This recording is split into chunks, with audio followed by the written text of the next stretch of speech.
There's only one station that gives you concise, unfiltered, unbiased news.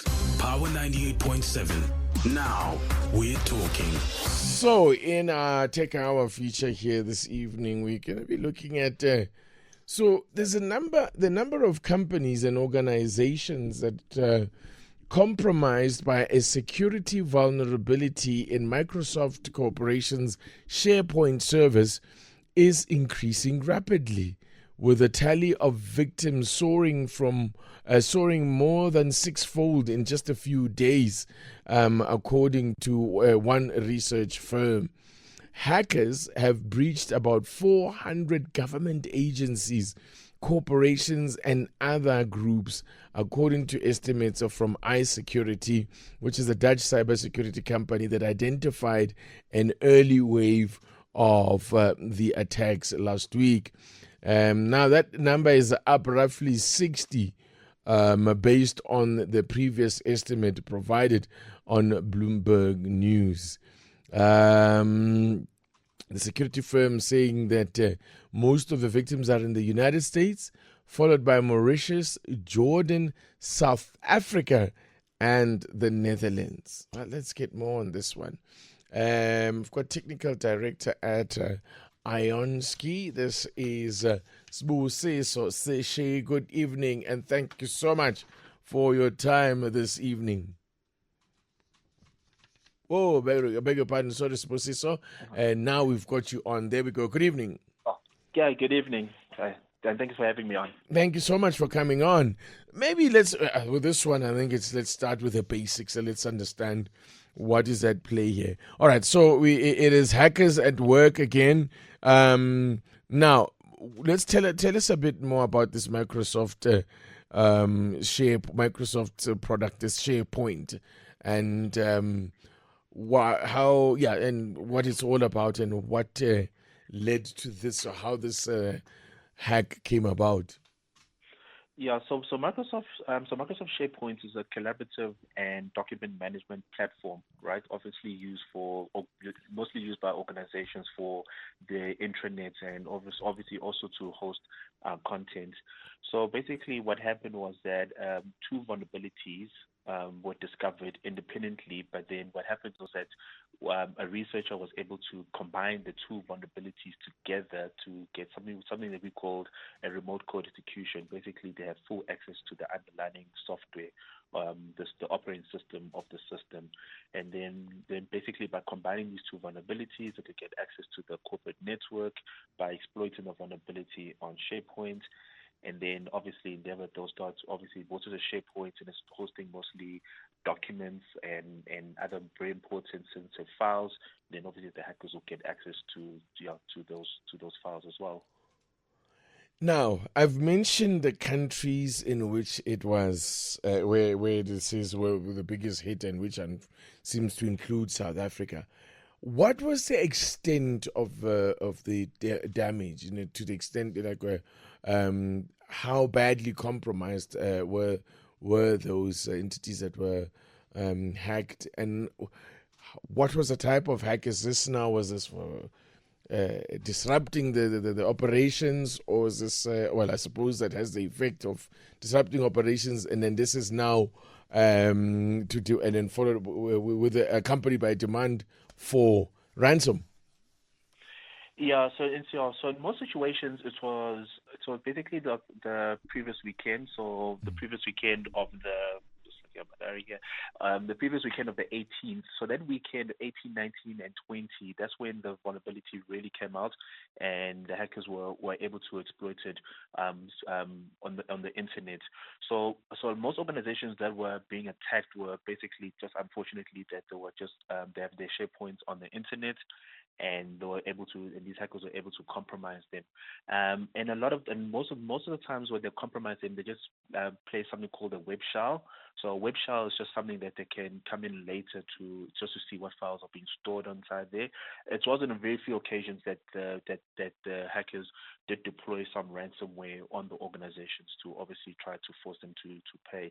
But because of the speed of what's happening, most people are just dropping something that we call a web shell on these systems. So basically, what web shell is that they could just extract the information from information that is stored on these SharePoint platforms. So yeah, that was about the gist of it. But obviously, as time went by, the hackers started to obviously modify their attacks, so they're not dropping web shells now. They're actually trying to ransom the organization, and obviously try to move around on the network of the organization to try to ransom as many machines as they can by using the SharePoint vulnerability as their entry into the network.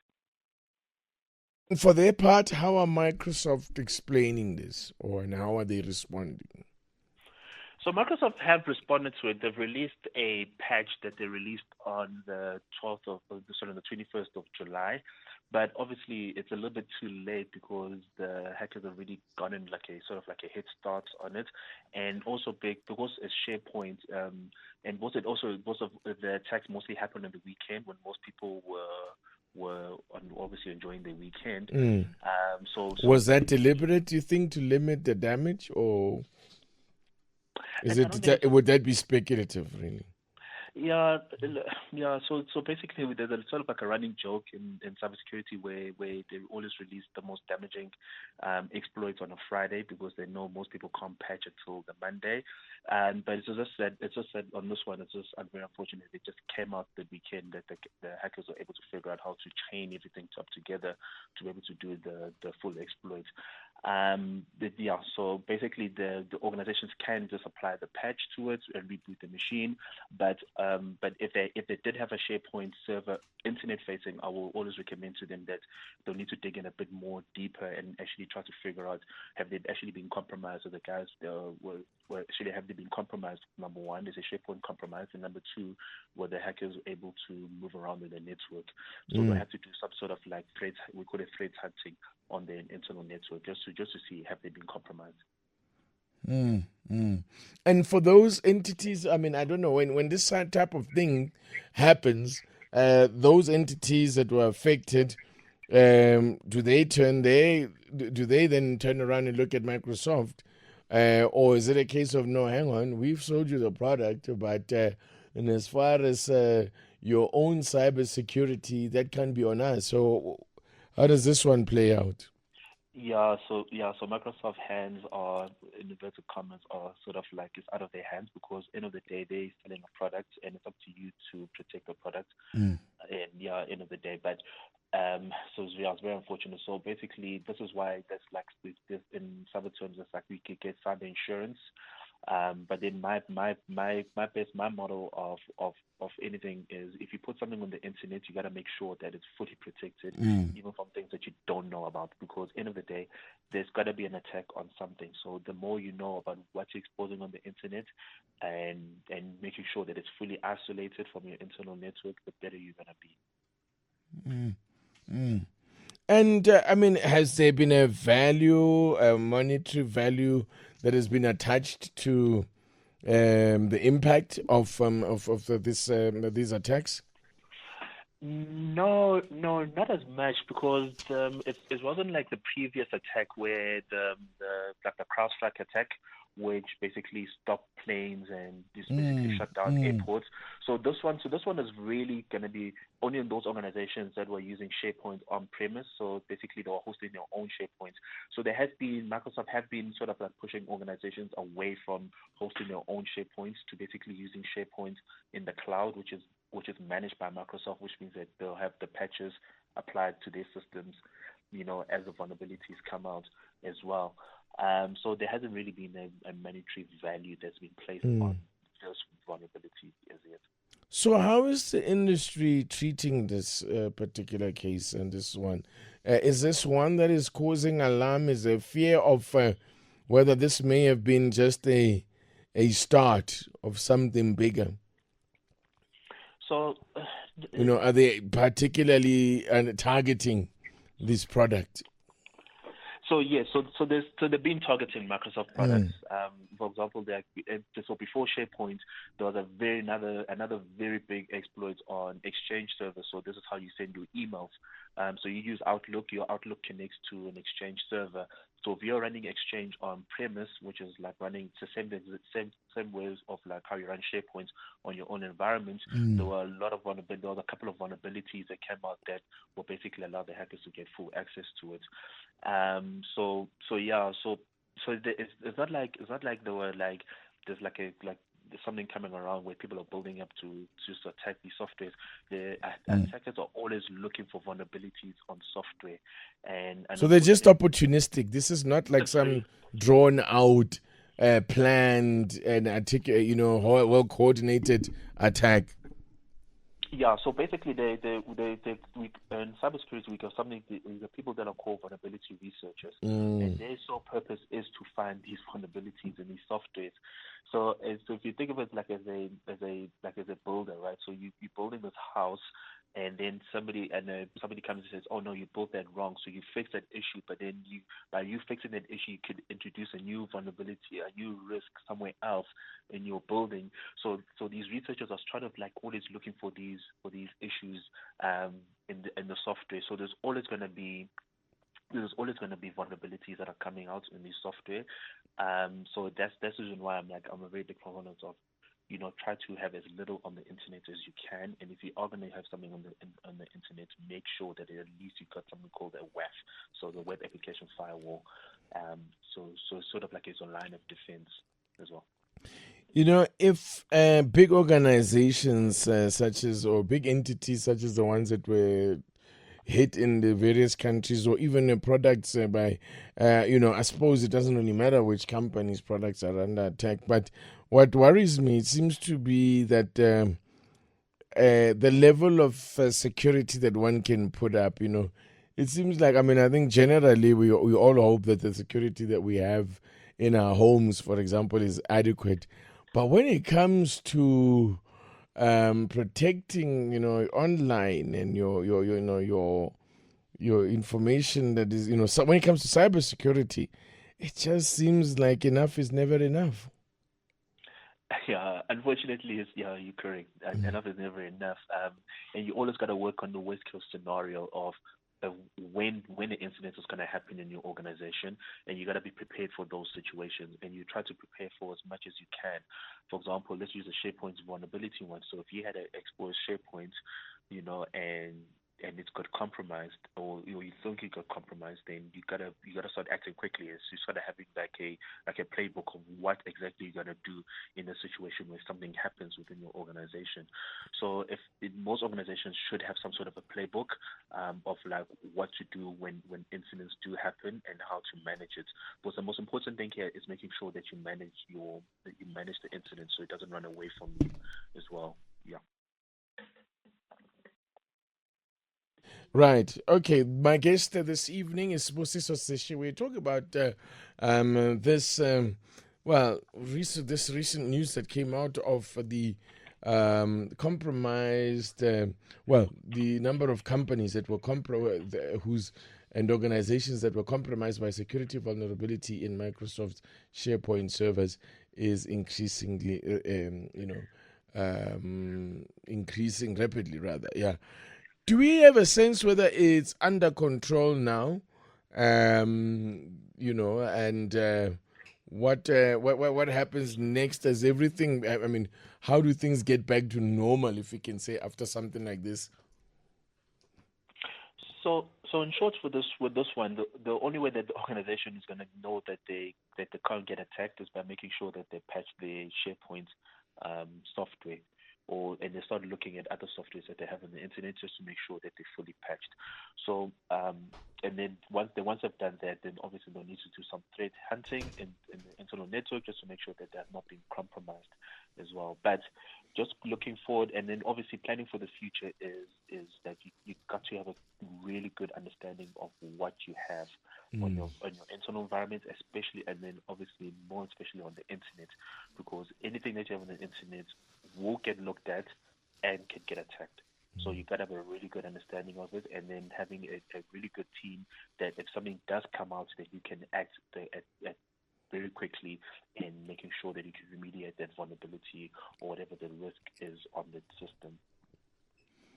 Is there, in terms from a regulation point of view, do we have, I don't know, laws or regulations that, for example, lay down or prescribe how much, organizations should be spending? I don't even know if we can quantify it in terms of from a monetary value point of view, but to ensure that organizations, especially public-facing ones, banks and stuff like that, that they are sufficiently, covered, so to speak. But I mean, as you can say, and I say sufficiently in inverted commas, because as I was saying earlier, enough is never enough. But is there some guidelines and regulations that companies have to comply with from in terms of securing themselves? Yeah, so basically, organizations should spend about close to between 8 and 15% of their total budget on cybersecurity. But obviously, you got to do sort of like a threat management, a threat landscaping, basically where you're looking at, okay, like what are we, for example, a bank. So a bank may spend a lot more on their IT and cybersecurity compared to a property business. Because why? Because if you compromise a property business, you may be compromising their websites, but their core business is selling property. While a bank's core business is making sure that your money is safe and your transactions. So it's going to vary via sectors and via industries, and obviously also. But the best baseline model is to look at between 8 and 15% of your IT budget spends for cybersecurity.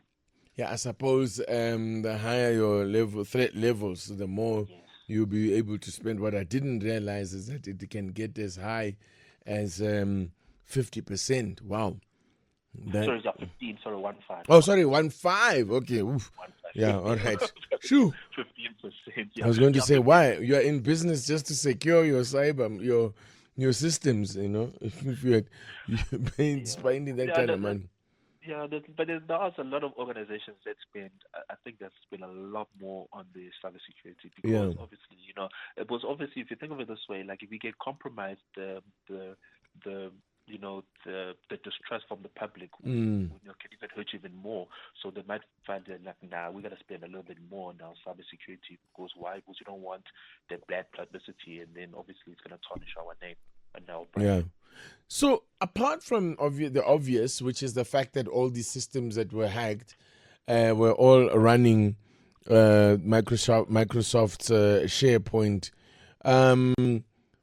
was there anything else they had in common? Was there any other commonality that might suggest why they're the ones that got hit? So as you said, like the hackers are just being opportunists because a exploit got released on X, on Twitter. So obviously, the attackers are always looking for new novel ways of getting into organizations, and they love something called a 0 day. So 0 day is something that organizations don't know about, and they could exploit it at that point in time. So this is just 100% opportunist, and it's just only a SharePoint infrastructure at the present moment. All right, okay. Are there similar products on the market, which I would imagine if anyone else was running something similar to this, they might be thinking, wow, I wonder whether we could be next or whether we have the similar, vulnerabilities. So there's a lot of software that's being attacked. So quite recently there was a really weird one, a very funny one in cyber, particularly there was a Cisco releases VPNs, and what they found, one researcher found that they hard coded a key inside their software, and basically using that key you could get access. So there's always vulnerabilities on systems, and that's the reason why like our company, we get hired to, when companies try to deploy something, they ask our companies, okay, can you come and test this thing and tell us, or is there anything that we should be made aware of? So those are things. So companies can just be proactive and not trust the software and rather get a third party to independently look at the software. But even so independently look. But the most important thing that you can always do, and I always recommend to my clients, is when a new patch comes in, read the patch. If the patch says like it's a 9.9, then patch it. You need to patch the system as quickly as possible. Fabulous. Thank you so much for that insight and just helping us make sense of this story and for the technical expertise. Thank you, Sbusiso Seshi, Technical Director at Ironski. Oh, by the way, free plug opportunity. What work do you do at Ironski? Or Ironski? How do you pronounce that? Iron Sky. Oh, my God. Woo! Iron Sky, yeah. Wow. So what the hell is Iron Sky? No, it's just our company name. It's like something different. It's a cloud. Very different. Yeah. So Iron Sky is an offensive cybersecurity business, and we operate in South Africa, Sweden, and in Ireland. And we do penetration testing, web application testing. Yeah. So anything offensive security. So testing company securities, applications, mobile applications, websites. That's our specialty. Oh, okay. Where does the business have its origin? So its headquarters in South Africa. So, is it a South African business? Yes, we started in South Africa in Fantastic. 2015. And wonderful. Running it, and we recently just expanded into Ireland. So I jumped between the two countries. Oh, that's fabulous. That is good, man. Oh, great. Thank you so much, Sbusiso, for your company. Look forward to chatting to you again in the future around more of these type of things. Thank you. Thanks for the invites. There you go. He's a technical director at Ironski. Iron Sky. And then it seems so silly when you actually look at it. Like, how did I come up with Ironski? Well, it looks like Ironski. You know, I'm not thinking sky, Iron Sky, guys. It was like on one word. Shoo. Yeah, nah.